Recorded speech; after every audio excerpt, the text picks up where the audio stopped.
તનની સેવા ધનની સેવા સમજાય, પણ મનની સેવા કઈ સેવા? બોલે કોઈનું કાર્ય જ્યારે સારું થતું હોય, કોઈ નાનું કાર્ય ઉપાડે, કોઈ મોટું કાર્ય ઉપાડે, કોઈ ભગવત કાર્ય, કોઈ સત્સંગ, કોઈ કથા, કોઈ મંદિરનું નિર્માણ, કોઈ અન્ન ક્ષેત્ર, કોઈ પણ જગ્યાએ જ્યારે કોઈ સારું કાર્ય થતું હોય ત્યારે 2 રૂપિયા આપી ન શકો, કોઈ ચિંતા નહીં, પણ એ કાર્ય માટે ખોટી વાત ન કરો, આ પણ તમારી સેવા છે મારા વાલા. यस, ये अपराध है किसी के कार्य में रुकावट, भगवत संबंधी कार्य में रुकावट डालना ये अपराध है. हाँ, अपराध है. भगवान नाराज था. सेवा नो अर्थ શું છે? मैंने कई बार कहा है, सेवा का अर्थ क्या है? बोले खुद को हटा लो और फिर दूसरे के बारे में सोचो, उसका नाम है सेवा.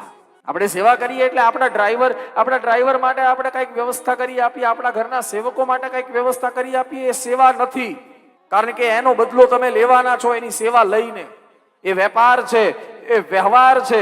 તમે ઓળખતા ન હો અને તમે એના પેટમાં જ્યારે અન્ન પધરાવી દો ને, ઈ સેવા છે મારા રામ. વો સેવા. સેવા ભજનનો અર્થ જ સેવા છે મારા રામ. હા, પોતાને હટાવી લેવા પડે એમાંથી. પોતાને અંદરથી એ સર્કલમાં આપણે ન હોવા જોઈએ જ્યાં સેવા થતી હોય, આપણા દ્વારા થતી, અને એ પણ એ ભાવથી થતી હોવી જોઈએ મારા રામ કે હું તો નિમિત્ત છું, કરનાર તો પરમાત્મા છે. એ સેવા.